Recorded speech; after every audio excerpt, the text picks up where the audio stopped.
मुश्किल के दौर में हर कोई बहाने की चादर ओढ़ लेता है, पर जो हारी हुई बाजी पलट दे वही असली शेर होता है। शेर जंगल का राजा होता है, ये बात सबको पता है, लेकिन उसे जंगल का राजा बनाया किसने, ये बात किसी को नहीं पता। शेर से भी ज्यादा बड़ा होता है हाथी, शेर से भी ज्यादा गति से दौड़ सकता है चीता, शेर से भी ज्यादा चालाक होती है लोमड़ी। शेर बाज की तरह आसमान की ऊंचाई नहीं छू सकता, ना तेज है, ना ताकतवर है, ना चालाक है ये शेर, फिर कैसे ये जंगल का राजा कहलाता है। शेर अपनी सोच की वजह से जंगल का राजा है। एक कहावत है, शेर खुद अपनी ताकत से राजा कहलाता है, जंगल में कभी चुनाव नहीं होते। शेर खुद से 10 गुना बड़े और ताकतवर हाथी को मार गिराता है। हाथी की ताकत जानते हुए भी शेर की सोच उससे कहती है कि मैं हाथी को मार सकता हूँ, और दूसरी तरफ हाथी ताकतवर और बड़ा होने के बावजूद शेर को देखकर ये सोचता है कि मैं इसका मुकाबला नहीं कर पाऊंगा। जंगल में शेर से ज्यादा ताकतवर जानवर मौजूद होते हैं, लेकिन फिर भी शेर ही राजा होता है, क्योंकि शेर अपने कॉन्फिडेंस और लड़ने के एटीट्यूड की वजह से जंगल पर राज करता है, और बाकी जानवर खुद को कमजोर और शेर को ताकतवर समझने की वजह से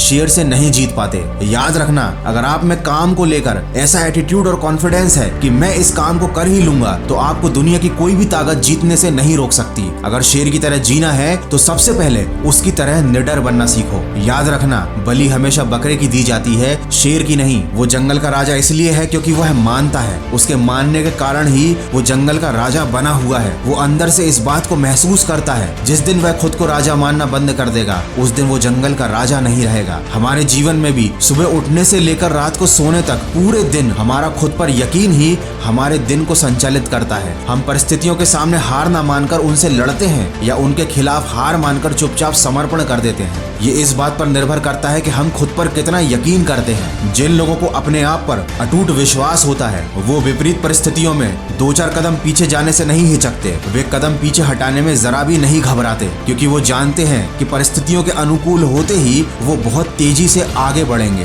दोस्तों, शेर शिकार का कर्म करता है और उसे फल में मिलता है भोजन, लेकिन वो फल के लालच में कर्म नहीं करता, उसे कर्म करने में मजा आता है। शेर को शिकार करने में मजा आता है, तभी तो वो किसी और के द्वारा मारा गया जानवर नहीं खाता। यही बात आप पर भी लागू होती है। अगर आपको कर्म करने में मजा आने लगा तो आपको फल अपने आप ही मिल जाएगा। अधिकतर लोग केवल फल के लालच में उसके पीछे भागते रहते हैं, सफलता के पीछे, पैसों के पीछे, प्रसिद्धि के पीछे भागते रहते हैं, लेकिन असली सफलता उनको मिलती है जिन्हें सफलता प्राप्त करने के लिए किए जाने वाले जरूरी काम करने में मजा आने लगता है। दोस्तों, ये बात तो आप सब जानते हैं कि झुंड में शिकार कुत्ते करते हैं, शेर केवल अकेला ही काफी होता है। इससे हमें ये सीखने को मिलता है कि अकेले जीना और अकेले चलना सीख लो। जो भीड़ में चलते हैं वो भीड़ में ही खोकर रह जाते हैं। तो शेर के जीवन से हम 3 बातें सीख सकते हैं। पहला तो हमेशा अपने आप को विनर समझो, हमेशा खुद के ऊपर पूरा विश्वास रखो। दूसरी बात, अपने कर्म या अपने काम को मजे के साथ करो। अगर आपका अपने काम में ही मन नहीं लगता तो सफलता मिलना तो बहुत दूर की बात है।